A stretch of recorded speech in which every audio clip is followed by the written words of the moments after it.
Hello.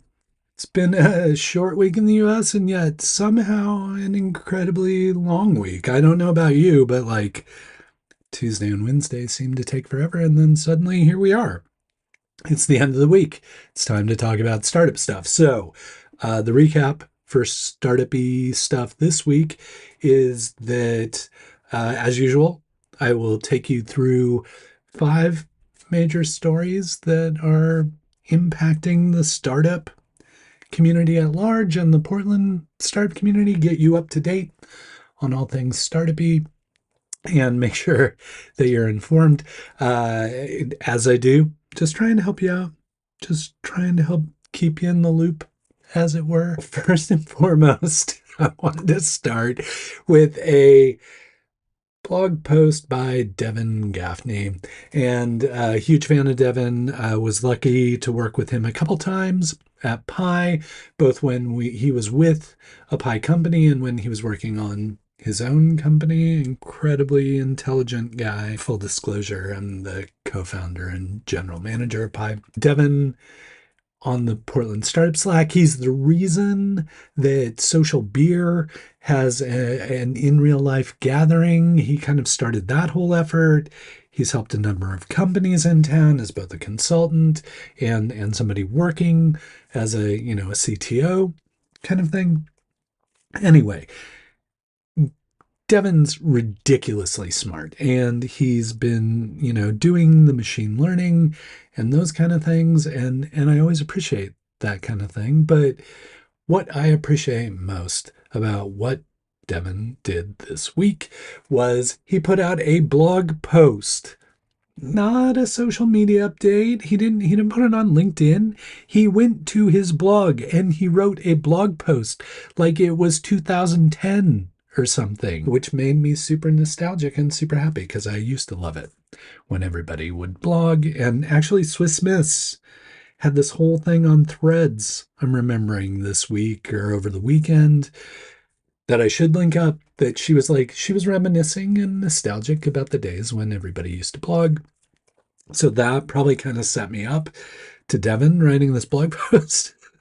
But I digress. I'm just saying, I really like it when people blog, write the long form. Like, it's nice to see them really explore topics and concepts. And that's what Devin did with this article about fine tuning large language models, or LLMs, as the cool kids like to call them. But really talking about, in this day and age where you have access to kind of these core foundational models, or you may be building models of your own, how much data, if you're working in AI, how much data does it take to really fine tune an LLM? How do you augment it or layer it in ways that make it more effective and turn it from just kind of a generalist into a specialist? And it's just a really insightful piece, whether you're working in machine learning or AI or whatever. Like, I think it's just really important for you to read this post. And I was really happy to see that this was the most popular article I published this week, was about Devin and, really how to fine tune large language models. So again, whether you're a machine learning expert, doctorate type person, or you're just curious about AI, please take the time to read through Devin's post on fine tuning LLMs.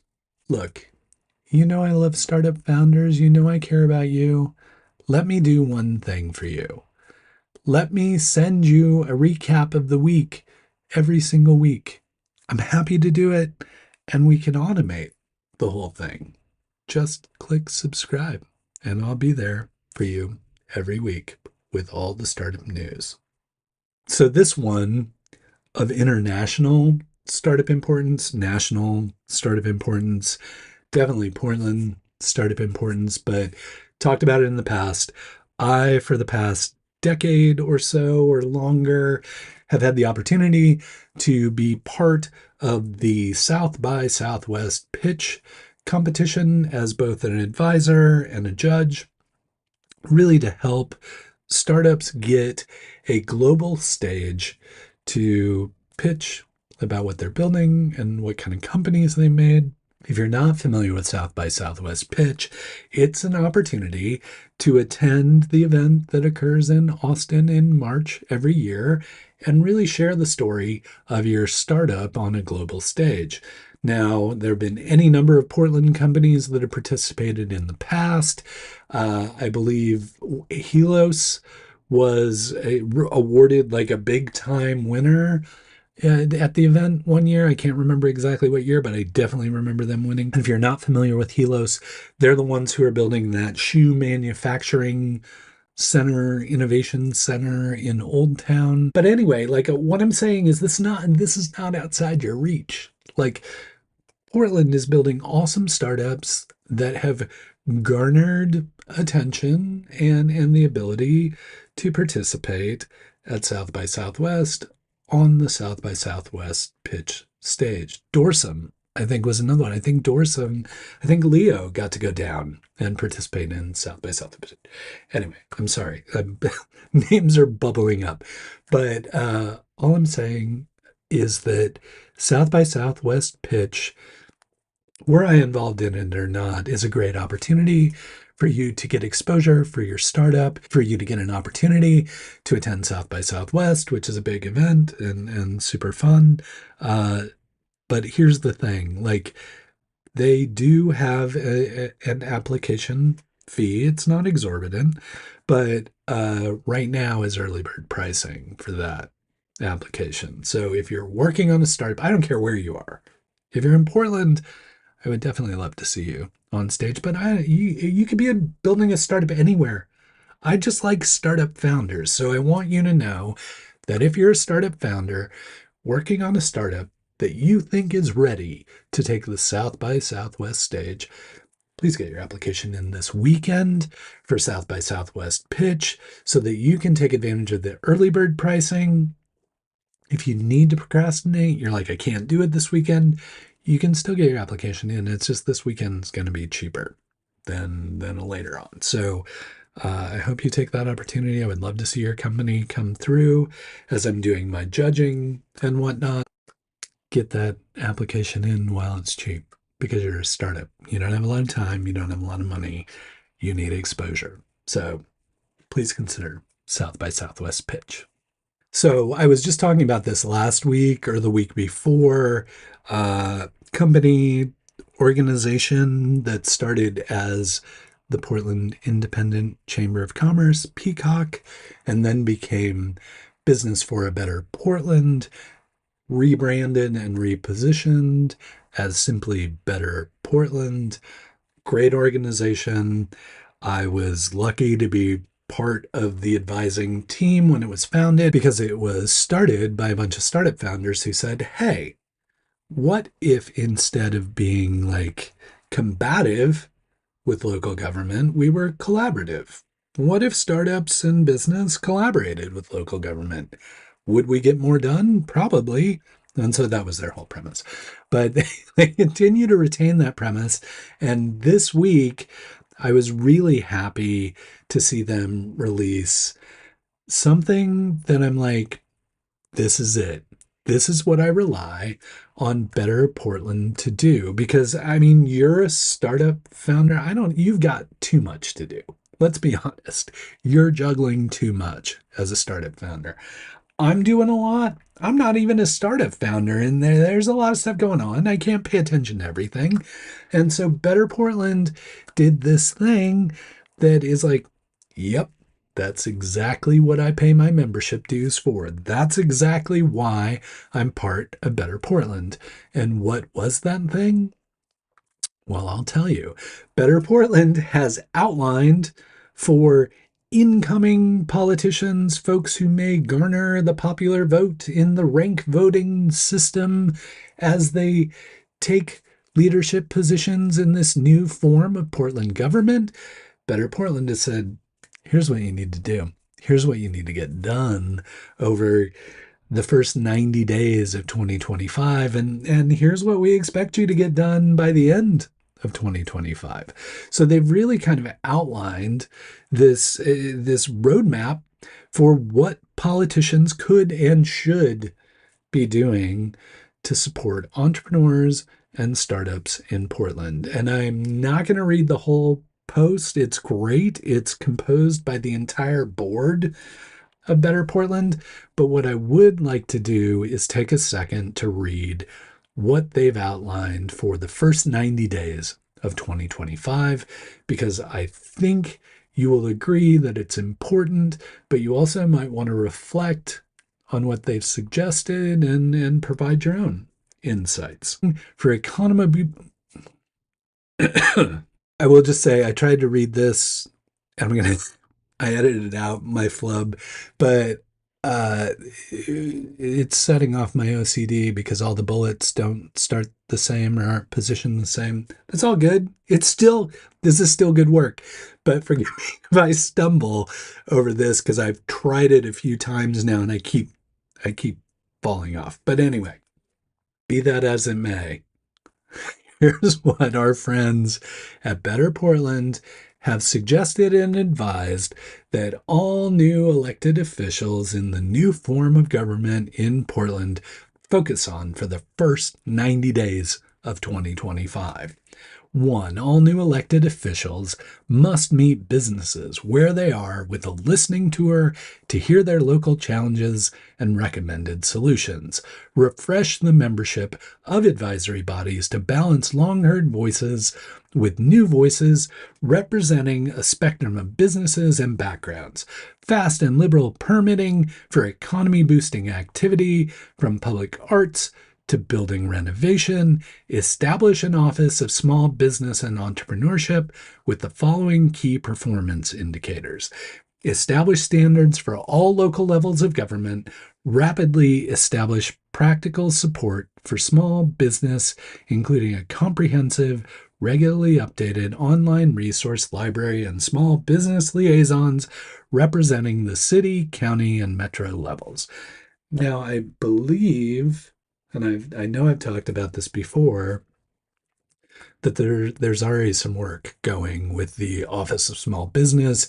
I know Prosper Portland has kind of telegraphed that they're focused on that and they want to hire someone to do that work. So you lucked out there, soon to be elected politicians. Some of that work is already going. But anyway, I wanted to kind of share a bulleted list that I literally stumbled over like 5 times. But, maybe the edit you saw is all well and good. So thank you, Better Portland, for capturing those tasks for elected officials that are coming into office. Thank you for being thoughtful about what we as startups and entrepreneurs and small businesses need in Portland. Again, that's why I pay my dues every single month, so that Better Portland can help guide these kind of things that I literally don't have time to focus on, and maybe you don't either. So if you don't, but you like what you're hearing, think about Better Portland. Great organization for not only kind of Main Street small business, but also startup venture scale companies here in Portland. Okay, I'm talking a lot about like ethereal kind of things like LLM strategies and politics and applying to pitch competitions. How about we get into some apps? Because I've got 2 apps that came out this week that people were clearly excited about because they were reading the blog posts and clicking on the things. The first one is Evergreen Home. Evergreen Home is really designed to help you as a homeowner take care of all those random tasks they have to get done. I mean, so many people have that dream of home ownership and, want to be building up equity in an asset. They want to have something they own. It's in Portland, it's becoming less and less attainable as housing prices tend to climb, and yet still tends to be a goal for folks. So for those folks who are lucky enough to been owners or been able to figure out a way to buy a home, Evergreen is designed for you. It's going to help you keep tasks and things you need to do and deadlines and all those kind of things in order on a simple iOS or, iPad app, Android coming soon. But this one was posted in the Portland Startup Slack, and just like people just glommed onto it. They're like, yes, why have I not had this thing? So again, much like the Better Portland thing, where it's like, I don't have time to deal with this. Please, Better Portland, figure it out. Evergreen Home's kind of the same thing. It's like, I don't have time to deal with this. Help me out, Evergreen Home. And again, you may be listening from somewhere where you're like, yeah, home ownership's totally attainable for me. But regardless of where you are, this is something designed to help the homeowner do a better job of maintaining their home and ensuring that they check off all those tasks and to-dos associated with home ownership. So if you're interested in getting an app that can help you with that, please check out Evergreen. this one's a little more superfluous. Like it's not a like critical app. This is like a nice to have app. Like let's say you play fantasy football on a regular basis. Like, I'm tired of losing the fantasy league. I want to be best this year. I want to dominate, but I really need kind of that ace in the hole to help me figure it out. Or like, I don't know, maybe you have disposable income and you enjoy betting on the games and you're like, I don't want to drop a nickel on this game. I want to drop a dime and think that I can do potentially well. Sure, sports betting, it's a thing, and it's getting more and more popular by the day, which is why this new startup with former Nike exec at the head, really helping people do a better job of understanding the dynamics and the insights and giving them almost an unfair edge, really giving them field vision, which is what the app is named. So if you are a dumb jock like me, or you're just really into the sports and the competition, potentially competition with rewards like betting, field vision, maybe one you want to check out. Currently just focused on the NFL, giving like player to player, team to team kind of comparisons, giving you that edge and insight to see who could potentially do better on any given Sunday. Between living and dying. You can download that app and see how it works for you. Please let me know. I'm really curious. Like I can't. If you're into that sort of thing, please let me know how you like it. I'd be interested to hear your feedback. But that's Field Vision, currently available. If you're into that sort of thing, please check it out. 5 things flew by just like this short 4-day week. Hope you're hanging in there. Please avoid the heat. It's really hot here in Portland. If you don't know, the air quality is trash right now. It's both heat and you can't breathe. Hope you're hanging in there. Hope you're holding up. And until we get the chance to chat again, hopefully next week, I hope to see you here next week. Please keep up the good work.